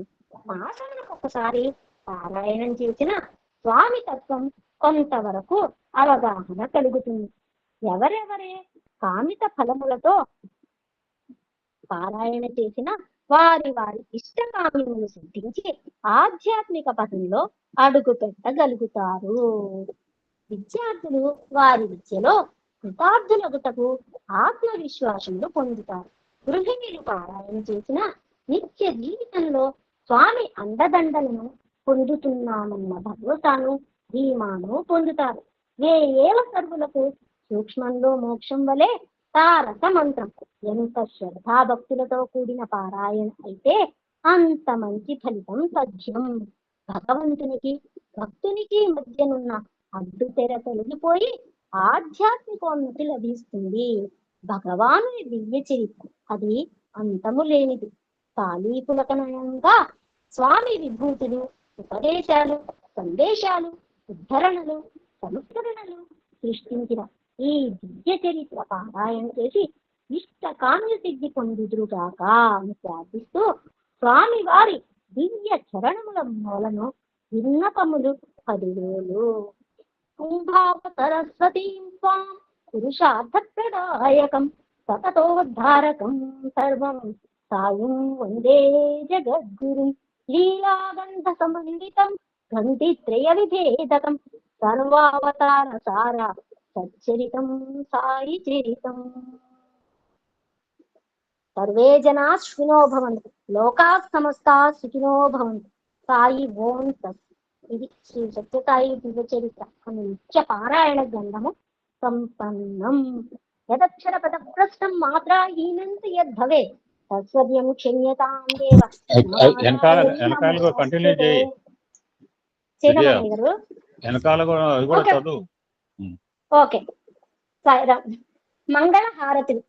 పూజింతు మన సాయిని జయ సాయిని సర్వేషుని జగదీశుని చిత్రావతి తీరము పరమ పావనము వేద వేదాంతుడైన సాయి మహాత్ముని నమ్మిన భక్తుల బాధలు బాపను వెలసియుండే పత్తి మహేశ్వరుని పరాత్పరుని కృష్ణాకరుని పూజింతు మన సాయిని జయ సాయిని సర్వేషుని జగదీశుని మరువ మల్ల జాజి హారములను వేసి ధూప దీపములను వెలిగించి స్వామికి పంచభక్షాన్న నైవేద్యములన్నీ చేసి పాలించి గోచె సాయిరాముని షిరిడి వాసుని పర్తీషుని సత్య సాయిని పూజింతుము మన సాయిని జయ సాయిని సర్వేషుని జగదీశుని భక్తవత్సల నీ పదములే గతి అని భజనలు చేసి భక్తి శ్రద్ధలతో వందనము చేసే వరములని వేడి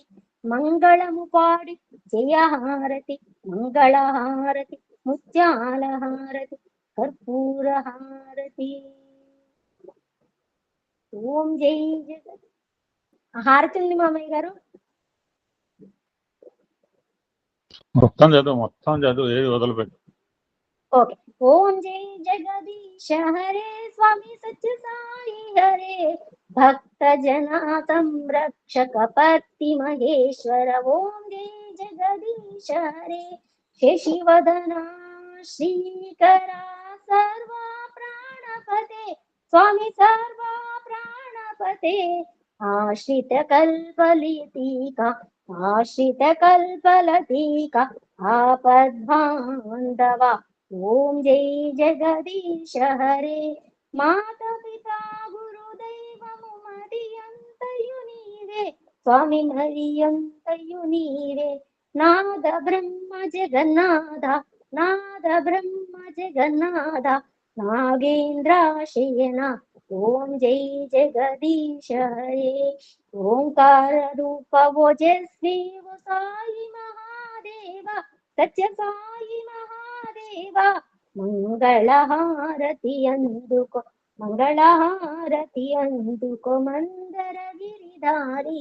ఓం జై జగదీశ హరే నారాయణ నారాయణ ఓం సత్యనారాయణ నారాయణ నారాయణ ఓం నారాయణ నారాయణ ఓం సత్యనారాయణ నారాయణ నారాయణ ఓం నారాయణ నారాయణ ఓం సత్యనారాయణ నారాయణ నారాయణ ఓం. ఓం జై సద్గురుదేవా. జయ జయ మంగళ సాయి నమో జయ పత్తీశ్వర సాయి నమో శివపత్తీశ్వర సాయి నమో శ్రీశైలేశ్వర సాయి నమో శ్రీహరి రూప సాయి నమో చిద్విలాస సాయి నమో జయ దత్త స్వరూప సాయి నమో సర్వదేవతాతీత స్వరూప సాయి నమో. మంగళం గురుదేవాయ మంగళం జ్ఞానదాయినే మంగళం పత్తివాసాయ మంగళం సత్యసాయినే. గురు మంగళ నీరాజి. దత్తావతారాయ జగద్గురుదేవాయ స్వామి సాయినాథాయ దివ్యమంగళం శ్రీపాద రూపాయ ఆది గురుదేవాయ స్వామి సాయినాథాయ దివ్యమంగళం నృసింహమూర్తాయ యోగ గురుదేవాయ స్వామి సాయినాథాయ దివ్యమంగళం మాణిక్య ప్రభువాయ మహద్గురుదేవాయ స్వామి సాయినాథాయ దివ్యమంగళం సమర్థనామాయ సద్గురుదేవాయ స్వామి సాయినాథాయ దివ్యమంగళం షిర్డీ క్షేత్రవాసాయ నియద్గురుదేవాయ స్వామి సాయినాథాయ దివ్యమంగళం పత్తి క్షేత్ర పాలకాయ సత్యగురుదేవాయ స్వామి సాయినాథాయ దివ్యమంగళం భక్త బృంద వందితాయ బ్రహ్మస్వరూపాయ స్వామి సాయినాథాయ దివ్యమంగళం సత్య మార్గ బోధకాయ సాధు మార్గరక్షకాయ స్వామి సాయినాథాయ దివ్యమంగళం. భుక్తి ప్రదాతాయ భక్తి ప్రబోధాయ స్వామి సాయినాథాయ దివ్యమంగళం. భక్తి ప్రదాయకాయ ముక్తి ప్రదాతాయ స్వామి సాయినాథాయ దివ్యమంగళం. నవ్య జీవదాయకాయ దివ్యలోకవందితాయ స్వామి సాయినాథాయ దివ్యమంగళం. సర్వాభీష్టప్రదాయ శక్తి ప్రదాతాయ స్వామి సాయినాథాయ దివ్యమంగళం. సహృదయ గోచరాయ ప్రేమావతారాయ స్వామి సాయినాథాయ దివ్యమంగళం. భాగవతాత్మకాయ భావ ప్రకాశకాయ స్వామి సాయినాథాయ దివ్యమంగళం. సర్వయోగ సారాయ త్యాగ రూపాత్మకాయ స్వామి సాయినాథాయ దివ్యమంగళం. అష్టగురు రూపాయ భక్త కష్ట నివారకాయ స్వామి సాయినాథాయ దివ్యమంగళం. ధర్మ సంస్థాపకాయ లోక సంరక్షకాయ స్వామి సాయినాథాయ దివ్యమంగళం. ధర్మ సంస్థాపకాయ లోక సంరక్షకాయ స్వామి సాయినాథాయ దివ్యమంగళం. ధర్మ సంస్థాపకాయ లోక సంరక్షకాయ స్వామి సాయినాథాయ దివ్యమంగళం. దివ్యమంగళం సాయి దివ్యమంగళం. భవ్యమంగళం సాయి దివ్యమంగళం. పూజ్యమంగళం సాయి దివ్యమంగళం. రచయిత్రి గురించి పరిచయం. శ్రీమతి విద్యా రఘునాథ్ ఆంధ్రప్రదేశ్ లోని వరంగల్లో జన్మించింది. పింగళి మహిళా కళాశాలలో పట్టభద్రురాలైంది. కర్ణాటక సంగీతంలో చిత్రలేఖనంలో అభిరుచి కలదు. 12వ ఏట శ్రీ లలితా సహస్రనామ దీక్ష స్వీకరించింది. 1968లో శ్రీ రఘునాథ్ రావు గారితో వివాహం. 1974 నుండి శరన్నవరాత్రుల్లో దేవి సప్తసతి పారాయణము దీక్ష పాటిస్తుంది. 1979 డిసెంబర్లో భగవాన్ శ్రీ సత్యసాయి బాబా వారి దివ్య చరణములకు సకుటుంబంగా శరణాగతి పొంది బాల వికాస్ టీచర్ గా స్వామి సేవకు అంకితమైంది. ఆమె మొదటి అనువాద రచనా పుష్పం కలియుగ తీర్థ క్షేత్రాలు. ఇది స్వామి దివ్య చరణముల ద్వారా సమర్పించిన మలి పుష్పము.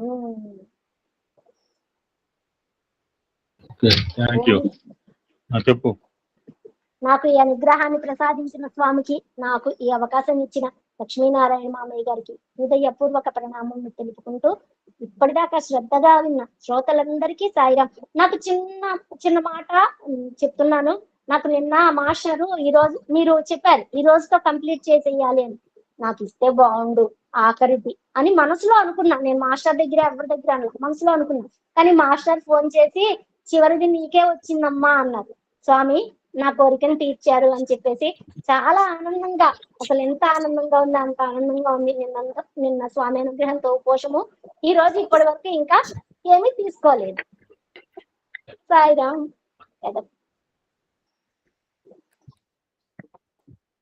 అందరికి సాయిరాం అండి. దగ్గర 26 రోజులు. లాస్ట్ టైం నేను ఒక్కనే చెప్పాను ఇది. అప్పుడు పరిస్థితులు అలా ఉన్నాయి. అప్పుడు ఎవరి దగ్గర ఈ గ్రంథం ఉందో కూడా తెలియదు. ఇప్పుడు చాలా మంది యొక్క సత్యసాయి దివ్య చరిత్ర నిత్య పారాయణ గ్రంథంలో పాల్గొన్నారు, ఆనందాన్ని అనుభవించాం. చాలా విషయాలు తెలిసిన కొత్త విషయాలు కూడా చాలా ఉన్నాయి. మనం తపోవనం చదువుకున్న 3-4 సార్లు చదివాము. ఇది ఒక రకమైన శైలిలో రచించిన నిత్యపారాయణ గ్రంథం. అందులో స్వామి బర్త్డే ముందు దీన్ని పారాయణం చేయాలని సంకల్పం రావటము, దాన్ని సక్సెస్ఫుల్ గా మనం తొందరపడకుండా లీజర్గా డన్ ఇట్ లీజర్లీ, సాధ్యమైనంత వరకు అర్థం చేసుకునే విధంగానే మనం ప్రయత్నం చేశాము. వారం రోజుల్లో చేస్తే అది వ్యక్తిగతంగా చేసుకోవచ్చు. కొంచెం దీక్షగా చేయాలి. ఇప్పుడు గురు చరిత్ర వారంలో చేయాలంటే ఒకసారి 50-60 పేజీలు చదువుకోవాలి. వ్యక్తిగతంగా అయితే చదువుకోవచ్చు. ఇది ఒక సత్సంగ వేదిక గనక చాలా మంది దగ్గర ఇప్పుడు గ్రంథం ఉండకపోవచ్చు. అంటే 10 మంది దగ్గర ఉందేమో నాకు తెలిసినంత వరకు. సో గ్రంథం లేకపోయినా అర్థం కావాలి. ఇప్పుడు సత్సంగాలు చెప్తున్నారంటే అందరి దగ్గర ఆ పుస్తకాలు ఉంటాయా? ఎవరు చెప్తే ఎవరెక్కడ గ్రంథాల్లో చెప్తారో ఎవరికి తెలియదు. సో సత్సంగ వేదిక గనక గ్రంథం ఉన్నా లేకపోయినా గ్రంథం లేని వారికి కూడా గ్రంథం ఉన్న అనుభూతిని కలిగించడం దిస్ ఇస్ అవర్ బేస్. రేపు భవిష్యత్తులో జరిగే ఇప్పుడు ఆత్మారామం ఉంది. ఎంతమంది దగ్గర ఆత్మారామం ఉంటుందో మనకు తెలియదు కదా. డోంట్ నో ఎంతమంది దగ్గర గ్రంథం ఉంటుందో. దట్స్ వై ఇది నెమ్మదిగా అందరికీ అర్థమయ్యే విధంగా ప్రణాళికను రచించడం జరిగింది. కోటేశ్వరరావు గారు చాలా ఇప్పుడు యాక్చువల్గా హీఈ్ రన్నింగ్ అని చెప్పచ్చు. హీ రన్నింగ్ అహం చచ్చిపోతుంది. నేను ఆయనకు సహాయం చేస్తున్నాను. Let us continue our future journey also like this. ఇదంటే ఒక రచయిత రాసింది. ఇక భవిష్యత్తులో మనం చేస్తున్న స్వామి ఇచ్చిన నిర్దేశం ప్రకారం ఏమి సత్సంగాలు చేసినా మూర్తి గారు అన్నట్టు స్వామి చుట్టూ స్వామి గురించి చెప్పాలి కానీ స్వామి చుట్టూ so will try to go Swami యొక్క వాహిని స్వామి యొక్క సందేశాలకే మనం భవిష్యత్తులో ప్రాధాన్యత ఇద్దాము. Thank you so much for all the participants. చక్కగా మీరు గ్రంథాన్ని you have digested and make others digest.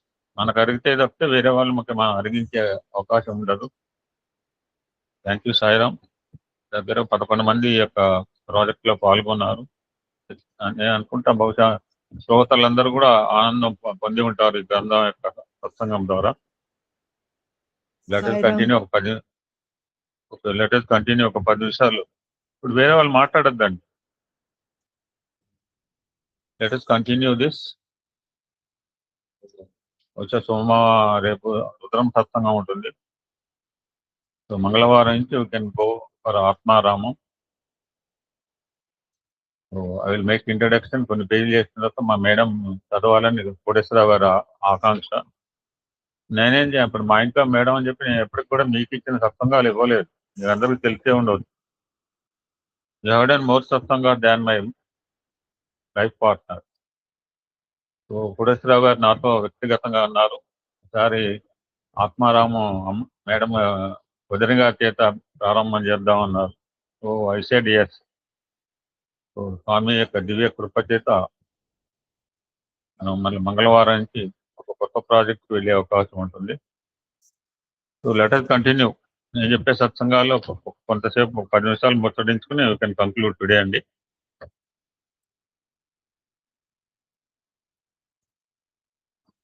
ఇప్పుడు చెప్పబోయే స్వామి అంశం ఏంటంటే, మనం ధర్మము అంటే రకరకాలుగా మనం థింక్ ఒక్కొక్కరు ఒక రకాలుగా చెప్తుంటారు ధర్మము అనేది. దాని గురించి అసలు ధర్మము అంటే ఒక్కొక్క సందర్భంలో ధర్మవాహిని కూడా మనం చదువుకున్నాం. ఈ టైటిల్ ఇప్పుడు స్వామి చెప్పే అంశం యొక్క టైటిల్ ఏంటంటే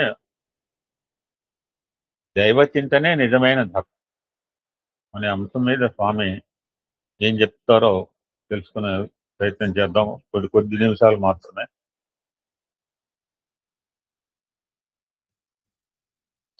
సర్వేసు కాలేసు మాం అనుస్మార గీతావాక్యం. అంటే ఎల్లప్పుడూ ఎవరు నన్ను స్మరించుతుందరో వారు నాకు అతి ప్రీతి అనేది భగవద్గీత. అనన్యా చింతయంతోమం.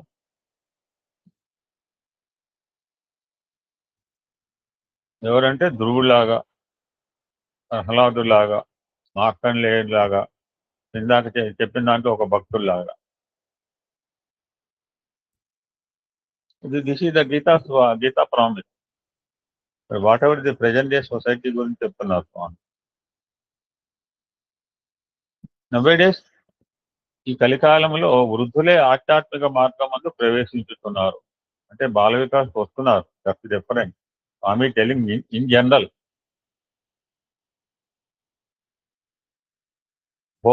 భోగ్య వస్తువుల ఆనందం అనుభవించి విసిగెత్తి వేసారి తదుపరి ఆధ్యాత్మిక మార్గంలో ప్రవేశిస్తారు. ఎవరైతే ఉన్నారో వాట్ సో కాల్డ్ ఈ వృద్ధులు వాళ్ళు కొంతకాలం వరకు దృశ్య వస్తువుల యందు, ధారాపుత్రుల యందు, ధనకనక వస్తు వాహనాల యందు, వీటన్నిటిలో సుఖము శాంతి ఉన్నదని దాని గురించి అనేక విధాలుగా పరిగెత్తి చివరికి ఎదురు దెబ్బ వేయగా చల్లగా వెనుకకు తిరిగి వస్తుంది. ఇది ఎవడో రాసింది కాదండి, సాక్షాత్ స్వామి గారు చెప్పిన మాట. సో మనకి నచ్చవచ్చు, నచ్చకపోవచ్చు, ఎవరికో ఒకరికైనా నచ్చుతాయి. ఇందాక ఏమన్నారు, నేను చెప్పే ప్రబోధలు ఎవరి గురించో అనుకుంటుంటాం అన్నారు. బట్ అది ఎవరికి తగలాలో వాళ్ళకే తగులుతాం. కొంతమంది షిరిడి సాయి సత్య అంటే ఎవరికి తగిలింది ఆయనకు తెలియంది, దీక్షితుకి. ఇప్పుడు సత్సంగా చెబుతుంటే మనకే తెలుస్తుంది ఇది ఈ మాటలు ఎవరికి రిలేటెడ్ అని చెప్పి. నేను చెప్పాడు సాయంత్రం రాఘవేంద్రకి అవకాశం ఇచ్చాడు, చెప్పాడు. రాఘవేంద్ర చెప్పిన మాటలు ఎవరికి రాఘవేంద్రక మనక అంటే మనలో విన్న వాళ్ళు చాలా మందికి రిలేటెడ్ గా ఉంటాయి.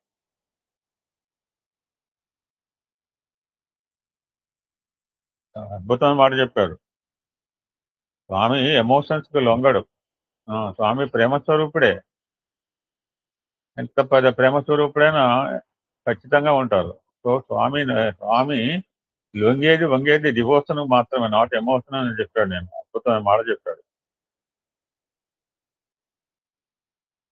సో పరిగెత్తి వాడు పరిగెత్తి చివరికి ధారాపుత్రులు ఎందుకు కాకపోవచ్చు, ధనకనక వస్తు వాహనాలు కావచ్చు, దృశ్య కల్పితమైన జగత్తు, ఇవన్నీ వీటిపై ఎంబడి పట్టలేదా అంటే మనం ఆలోచించుకుంటే మన లోకంలో ఎంతమంది ఎంబడపడుతున్నామో మన అందరికి తెలిసింది. వీటిలో ఎక్కడ కూడా శాంతి సుఖములు లేవని సత్యాన్ని అనుభవించిన తర్వాతనే they are entered into spiritual path అంటున్నారు. టైటిల్ ఏమో దైవ చింతనే నిజమైన ధర్మం. ఎప్పుడు చింతన అంటే సర్వేసు కాలేసు మళ్ళా చెప్పాడు.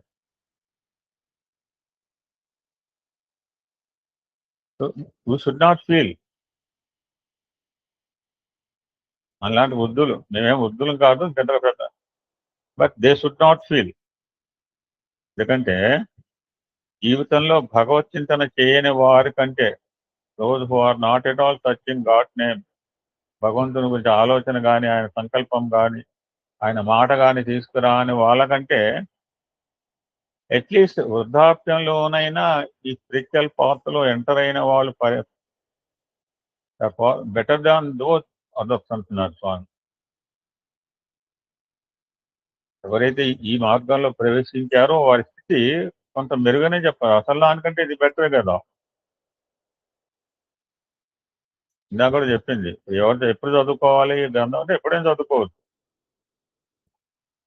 దానికి ఒక ప్రత్యేకమైన సమయం లేదు. అది అవతార వైభవం ఎప్పుడైనా చదువుకోవచ్చు. దక్షుడే అదే మాట చెప్తున్నారు స్వామి. భగవత్ చింతనకు ఒక కాలం కావని, ఒక వయస్సు అనే నియమం ఏమాత్రం లేదు. నేను ఒక 89 ఇయర్స్ ఆయన చూసి వచ్చాను. పెద్ద ఆయన పాపం నా కళ్ళ ముందే 9 సంవత్సరాలు బట్టి పెరుగుతున్నారు. ఇప్పుడు కొంచెం కదలేకపోతున్నాడు. ఆయన పక్కన చూస్తే విష్ణు సహస్రనామం విని యొక్క పారాయణ గ్రంథాలు చక్కగా పెట్టుకున్నాడు. నాకు చాలా ఆనందం అనిపించింది. అందుకనే గీతాచార్యుడు ఏం చెప్పాడు, సర్వేసు కాలేసు ఈ ప్రూవ్డ్. గీతాచార్యుడు ఏం చెప్పాడు అంటే దుఃఖాలు, అందాక అమ్మాయి చెప్పింది, ద్వంద్వములు అన్ని కూడా కష్ట నష్టాలు, శీతోష్ణములు, లాభాలాభములు, దూషణభూషములు, ఇవన్నీ కూడా మనకు ప్రతివాడికి ఎదురైనవి, జీవితంలో ఎదురవుతాయి కూడా. టేక్ ఇట్ యాజ్ ఈక్వల్ అన్నాడు. నిన్న కూడా అబ్బాయి చెప్పాడు, కష్ట నష్టాలను ఈక్వల్ గా చూడటమే భక్తి అన్నాడు. దట్ ఈజ్ భక్తి డెఫినేషన్ అన్నాడు. మన సార్ కూడా చెప్తున్నాడు ఇప్పుడు ఆయన గీత సత్సంగం గురించి. ఒక భక్తుడు అంటే ఒక భక్తుడికి 64 లక్షణాలు భగవద్గీతలో చెప్పడం జరిగింది.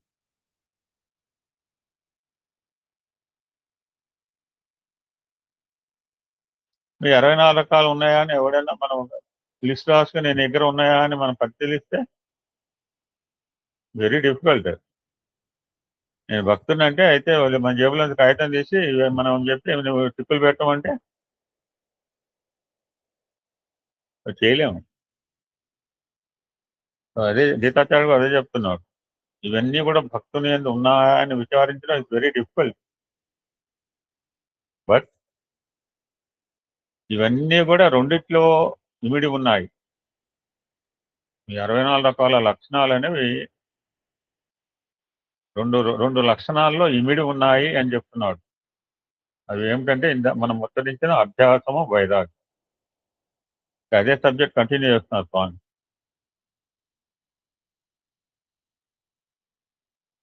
సో మనకు 3 రకాల తపస్సు చెప్పారు. శారీరక తపస్సు, వాక్ తపస్సు, మానసిక తపస్సు. సో ఈ మూడింటి యొక్క సమ్మిళితమైన తత్వమే అభ్యాసం అంటున్నారు. ఇందాక చెప్పారు మరలా స్వామి మనం మర్చిపోతాం అని చెప్పి అప్పుడప్పుడు మళ్ళీ రిపీటెడ్ చేస్తుంటారు వాక్యాలు. మరి వైరాగ్యం అంటే ఇంతమంది చాలాసార్లు చెప్పారు. వస్తువుల యొక్క దోషాన్ని గుర్తించమన్నారు. మన కర్తవ్యాన్ని, కర్మలను ఆచరించమన్నారు. ఎటువంటి ఫలాపేక్ష. ఇప్పుడు నారాయణమూర్తి ఇస్తాడు, మేము ఇచ్చి వచ్చాము. ఇవ్వటం మన ధర్మంగా ఇచ్చి వచ్చాము. అమ్మతో కలుద్దాం. 5 ఇస్తే ఏమొస్తుంది, 10 ఇస్తే ఏమొస్తుంది? ఓపికను బట్టి 100 కూడా ఇచ్చుకునే వాళ్ళు ఉన్నారు. ఎవరి ఓపికను బట్టి వాళ్ళు. మేము వాళ్ళకి ఇవ్వటమే ఒక ధర్మంగా వెళ్ళి ఇచ్చేసి వచ్చాము. అటువంటి ఫలాపేక్షను ఏమాత్రము కూడా మనం లోపల చేర్చుకోకుండా జస్ట్ లైక్ భగవంతుడు మనకి ఇచ్చాడు, మనం కొంతన్నా ఇస్తున్నాము అనే భావంతో ఇవ్వటమే వైరాగ్యం అన్నాడు. వైరాగ్యం అంటే దిస్ ఈజ్ ద డెఫినేషన్. ఒక పదార్థంలో ఉన్న దోషాన్ని గుర్తించారు. Good and bad first important. కర్తవ్య కర్మలను ఆచరించాలి. మనందరం కూడా మన కర్తవ్యాన్ని, కర్మలను ఆచరిస్తూనే ఉన్నాం. ఫలాపేక్షను ఏ విధంగా పెట్టుకోకూడదు. Be just like witness.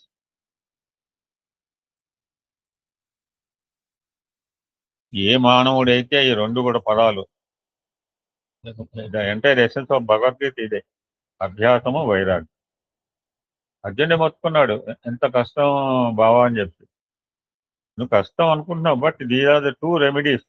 ఈ 2 రకాల మందుల ద్వారా నువ్వు దేనైనా సాధించవచ్చు. ఏ మానవుడైతే ఈ 2 యొక్క లక్షణాలని అభివృద్ధి చేసుకున్నాడో, వాడి దగ్గర 64 రకాల చెప్పిన లక్షణాలు ఉన్నాయా లేవని దట్ ఈజ్ ఇమ్మెటీరియల్. ఎవరైతే ఈ 2 కూడా అభ్యాసము, వైరాగ్యం, ఎవరైతే ఈ యొక్క రంగంలో ఈ 2 సాధనలు చేస్తున్నారో వాళ్ళకి వేరే రకాల సాధనలు అక్కర్లేదు అని స్వామి చెప్తున్నారు.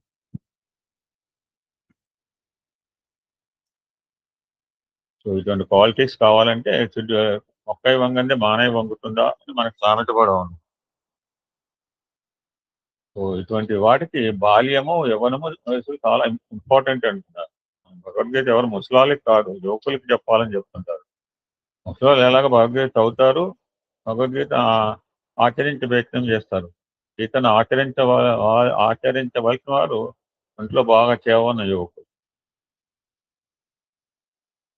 అదే చెప్తున్నారు. ఇంద్రియ శక్తి, దేహపటుత్వము, ఆరోగ్యము, ధీశక్తి, ప్రతిజ్ఞాశక్తి, ఇలాంటి నవ్యమైన భవ్యమైన శక్తులు పుష్టిగా, సంతుష్టిగా ఉన్నప్పుడు ఎప్పుడుంటాయి? బాల్య యవ్వన దశలో బాగా ఉంటాయి. సో ఎట్ దట్ టైం ఈ సాధనలు చేయడానికి సాధ్యం అవుతుంది అంటున్నారు. వృద్ధాప్యం వచ్చే వరకు అన్ని విధమైన బలహీనతలు ఏర్పడి ఇంద్రియ శక్తి కోల్పోయి జ్ఞాపశక్తి కానీ, ఆరోగ్యం కానీ ఏమాత్రము ప్రోత్సాహం ఇవ్వలేని పరిస్థితుల్లో ఇప్పుడు సాధనలు కలపడం కష్టం అంటున్నారు ఓల్డ్ ఏజ్లో.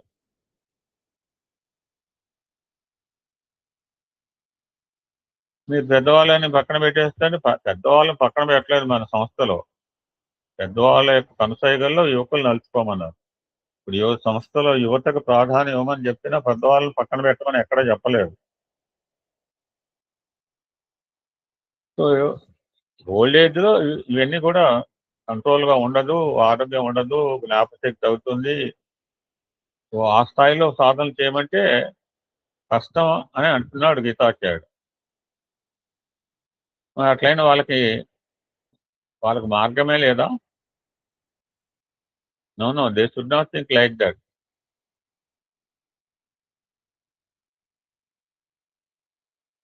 వారికి కూడా వారికి ఉన్న అవకాశాలు వాళ్ళకు ఉంటాయి.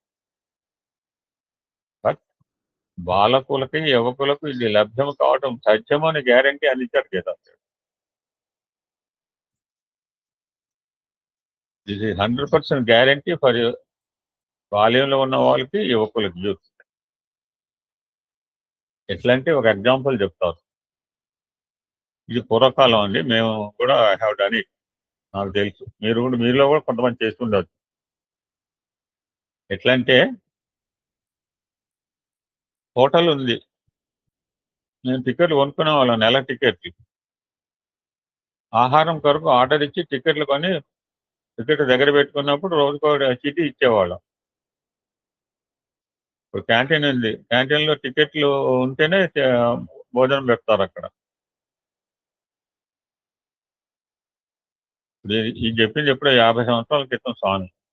సో అప్పుడున్న పరిస్థితుల్లో నేనే చేశానని చెప్తున్నాగా. 70s లో 71లో ఎవరైతే హోటల్లో ఆహారం కొరకు ఆర్డర్ ఇచ్చి టికెట్లు కొనుక్కొని పెట్టుకున్నప్పుడు మనం ఎప్పుడు పోయినప్పటికీ మనకు ఆ భోజనం లభిస్తుంది. ఎందుకంటే మనకి రిజర్వ్ చేసి ఉంటాడు ఫుడ్. That is guarantee. ఇట్లా కాకుండా ఏదో ఆకలి అయినప్పుడు అకాలంగా హోటల్కి వెళ్ళి అయ్యా నాకు అన్నము కావాలంటే లభించవచ్చు, లేకుండా ఉండవచ్చును. 3 ఆప్షన్స్ అన్నమాట. లేకుండా ఉండవచ్చును, లభించకపోవచ్చును, ఒకవేళ లభించవచ్చు.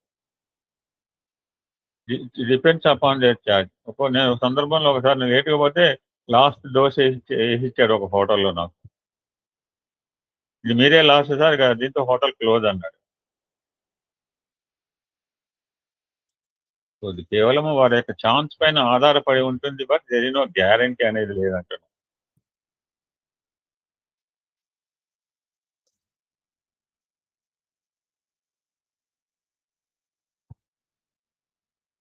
సో ఎవరైతే ఈ వృద్ధులు అంటున్నారో వాళ్ళు బాల్యం నుంచి భగవద్గీతం చేస్తూ సాధన సంతృష్టి ఎందు వారు ఆరితేరి ఉండింటూ వృద్ధాప్యంలో అది వారికి లభ్యం ఉంటుంది. మనకు చక్కగా పనిచేస్తే పెన్షన్ వస్తుంది. పని చేయకుండా పెన్షన్ రామంటే ఎలా వస్తుంది? దిస్ జస్ట్ లైక్ ఎగ్జాంపుల్ అనమాట. ఎవరైతే కష్టపడి పనిచేస్తారో వాళ్ళకి రిటైర్ అయిన తర్వాత ఎంతో కొంత, నాట్ అబౌట్ అమౌంట్ చెప్పట్లేదు, ఒక్కొక్కరికి ఒక రకమైన పెన్షన్ వస్తుంది. అట్లా కాకుండా బాల్యం నందు ఏమాత్రము సాధనలు తలపక భగవత్ చింతలు చేయక కాలాన్ని వేస్ట్ చేసుకుని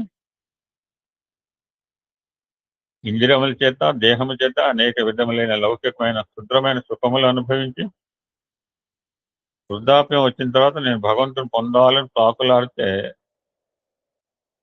భగవంతుడు అంత సులభంగా లభించడం చెప్తాను. ఇందులో అర్థం కాకపోవడానికి ఏం లేదు, అర్థం అయ్యే విధంగానే చెప్తాను. ఒక చిన్న అంశాన్ని చెప్తే నువ్వు క్లోజ్ అండి. నేటి పరిస్థితి ఎలా ఉంది అని స్వామి చాలా బాగా చెప్తున్నారు. What we are offering. పంచభక్ష పరమాన్నాలు వండి పరిశుద్ధమైన లేట అరిటాకుపై వడ్డించుకొని, అర్థం కావట్లేదంటే నేను చెప్తారు స్వామి. పంచభక్ష పరమాన్నాలు వండి పరిశుద్ధమైన లేత అరిటాకుపై వడ్డించుకొని రాక్షసులంతా నైవేద్యంగా అందించి వారు భుజించి ఆకును చించి చిల్లులు గావించి అనేక విధములుగా అనుభవించిన తర్వాత వారి ఎంగిలి అన్నమును భగవంతుడికి అందించడానికి ప్రయత్నించడంలో అర్థం లేదంటారు. ఇక్కడ విశ్లేషణ చేస్తున్నారు. యువకుల యొక్క దేహమే పరిశుద్ధమైన లేత అరిటాకు వంటి మనలో ఉన్న శబ్ద స్పర్శ రూప రసగంధాదులే మాధుర్యమైన ఫలితములే పంచభక్ష పరమాన్నం. మరి ఇందాక రాక్షసులంతా అన్నారంటే మధురమైన అందమైన ఈ రుచికరమైన గుణములను కామక్రోధ లోభ మోహ రాక్షసులు మొట్టమొదటి అందించి వారు భుజించి వారు అనుభవించిన తర్వాత పీల్చి పిప్పి చేసిన ఆకును అనుభవించడానికి భగవంతుని అందించడానికి ప్రయత్నిస్తున్నారు అంటున్నారు. మనం భగవంతునికి ఆఫర్ చేయాల్సింది నైవేద్యంగా కావాల్సిన మధుర పదార్థాలను రాక్షసులకు అందించి వారు వదిలిపెట్టిన శేషమును భగవంతుడికి ఇస్తున్నారు ఈనాటి వృద్ధులు. వేతవాత ఏం చెప్తున్నారంటే మానవుని యొక్క జీవితంలో the importance of the childhood, the importance of the youth. ఈ మానవుని యొక్క లైఫ్లో మనం అంతా కూడా మన బాల్యంలో ఉన్న వాళ్ళమే యవ్వనం దాటి మధ్య వయసు దాటి పెద్దవాళ్ళు వచ్చిన వాళ్ళే ఉన్నారు. ఎవరైనా మిడిల్ ఏజ్ వాళ్ళు ఉంటే ఉండవచ్చు. సో మానవుల్లో ఈ యొక్క బాల్యము యవ్వనము ఇవి ఈ యొక్క ఇంపార్టెన్స్ ఎలా ఉంటుంది, ఈ స్టేజెస్ ఎలా ఉంటాయో యూ మస్ట్ నేరేట్, పిల్లలకి చెప్పాలి, చిన్నప్పటి నుంచి చెప్పాలి. వాళ్ళకి సనాతన ధర్మం డాక్టర్ బాగా చెప్పాడు భక్తి టీవీలో ఆయన. టోటలీ ఎసెన్స్ చెప్పాడు అనమాట. ఈరోజు సమాజం ఎలా ఉందంటే మనం ధర్మాన్ని ఆచరించగలుగుతున్నాం అంటే అటువంటి ధర్మానికి పునాది వేసిన శంకరాచార్యులు వారు రాత్రి ఎంత గొప్పతనం అనిపించిందంటే వాళ్ళ తండ్రి గారు కూడా వచ్చారు, గొప్ప ఆయన గురుగారు వస్తుంటే భక్తి టీవీకి వచ్చాడు ఆయన, విజయశేఖర స్వామి గారు. నాకు అనిపించింది, నేను చాలా రోజుల తర్వాత 3 గంటలు చూసాను టీవీ ఎదురుగా కూర్చొని. మధ్య టోటల్ అంతసేపు ఈ నెక్ ప్రాబ్లం వచ్చిన తర్వాత ఫస్ట్ డే కోటి దీపోత్సవం చూశాను. ఎంతో కొన్ని వేల మంది ఇలా కింద కూర్చున్నారు, నేల మంది వేదిక మీద నుంచున్నారు. దండం మీద ఒక్క ఆయన మహాసింహాసనం మీద కూర్చున్నాడండి. ఆ విజయశేఖర భారతి నాకు అనిపించింది ఎంత గొప్ప అర్హత అంటే ఎంత భగవంతుని ఎంతో మంది ఉన్నారు, ఆయన్నే సక్సెసర్గా ఎన్నుకోవటంలో నాకు ఒకటే రాత్రి మనసులో అనిపించింది. ఎంత సాధన చేసి ఎంత భగవత్ అనుగ్రహం. ఆయన కూడా మళ్ళా శివపార్వతి దగ్గరికి వచ్చి శివలింగం దగ్గర దండం పెడుతున్నాడు. నేను స్వామీజీ అని చెప్పి ఎక్కడ కూడా అహంకారం లేదు ఆయన. ఆ శివుడికి అభిషేకం చేశారు, దండం చెప్తున్నాడు, శిరస్సు వంచి దండం పెట్టాడు ఆ యొక్క ముక్తేశ్వర స్వామి, కాళేశ్వర ముక్తేశ్వర స్వామి దగ్గర. సో అబ్బాయి అంటే మా మేడం అంటే అబ్బాయి ఆ స్వామీజీ ఆ స్థాయికి వచ్చారంటే తండ్రి ఎంతటి సాధన సంపత్తి నేర్పించాలో అతనికి ఆ స్వామీజీ వారికి. ఆయన చూసే భాగ్యం మాకు శృంగేరిలో కలిగింది. దూరం చూసామా దగ్గర చూసామా కాదు, దర్శనం అయితే కలిగింది. ఏం గిరిజ మామయ్య గారు, నేను అదే మాట్లాడదాం అనుకున్నాను, మీరే నన్ను పిలిచారు. చెప్పాల్సింది ఆయన శ్లోకం చెప్తా. చెప్పు. విద్యా వినయ సంపన్నం వీతరాగం వివేకినం వేద వేదాంత తత్వజ్ఞం విధుశేఖర భారతి.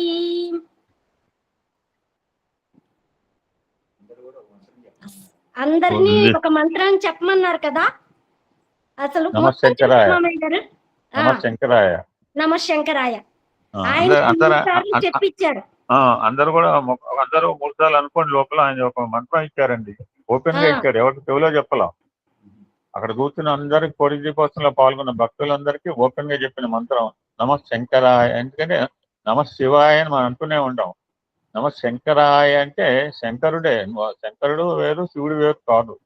నువ్వు నమ శంకరాయ అంటే it may goes to both శంకరాయ అండ్ శంకరాచార్య ఇద్దరికి వెళ్తుంది. అందరికీ మంగళాన్ని, అందరికీ ఆ మంగళకరాన్ని ఇచ్చేవాడే శంకరుడు. అటువంటి ఆదిశంకరుడే శంకర భగవత్పాద రూపంలో రావటం జరిగింది. Should not forget Shankaracharya. మనమే కాదు, ప్రతి వారు కూడా మనం గుర్తుంచుకోవాల్సిన మహనీయుడు శంకర భగవత్పాదులు వారు చెప్పారు. ఆయన ఓపెన్ గా చెప్పిన మంత్రము నమ శంకరాయ, నమ శంకరాయ, నమ శంకరాయ అని అందరి చేత ఓపెన్ గా అనిపించారు. దయచేసి అందరు కూడా, అంటే మీరందరూ సాధన సంపత్తిలో ఉన్నారు. నేను ఓం నమ శివాయ అంటున్నానండి, ఈయన వారు కొత్త మంత్రం చెప్పి నాకే అనిపించింది. ఏ మంత్రం చెప్పినా చెందే చివరికి పరాత్పరుడికి ఒక్కడికే చెందుతుంది. సో ఇక్కడికి కంక్లూడ్ హియర్. చాలా అద్భుతంగా మనం సత్యసాయి దివ్య చరిత్ర మనము గ్రంథాన్ని మనం అధ్యయనం చేశాం. సో రేపు రాబోయే ఆత్మారామం కూడా సబ్జెక్ట్ చాలా బాగుంటుందండి. రామాయణం నాకు రామచంద్రదాస్ వాహిని మళ్ళా తీసుకుందాం అనిపించింది. సరే చెప్పాల్సినవి చాలా ఉన్నాయి, చెప్పింది ఎందుకు అని మళ్ళీ అనిపించినప్పుడు సో ఆత్మారామం అనేది నాకు మరి ఒక మహనీయుడు పంపించాడు. ఎందుకు పంపించాడో తెలియదు, ఆయన పంపించిన పుస్తకాలు అది కూడా ఉంది. సో అది స్వామివారు రచించింది కనుక తీసుకోవాలని సంకల్పం కలిగింది. చాలా రోజులైంది ఆత్మారామం ఆత్మారామం నేను ఆల్రెడీ 50% చదివాను. సో నవ్వు మీతో పాటే వెళ్తాను నేను. ఓం శాంతి శాంతి శాంతి. సమస్త లోకా సుఖినో భవంతు, లోకా సమస్త సుఖినో భవంతు. ఓం శాంతి శాంతి శాంతి.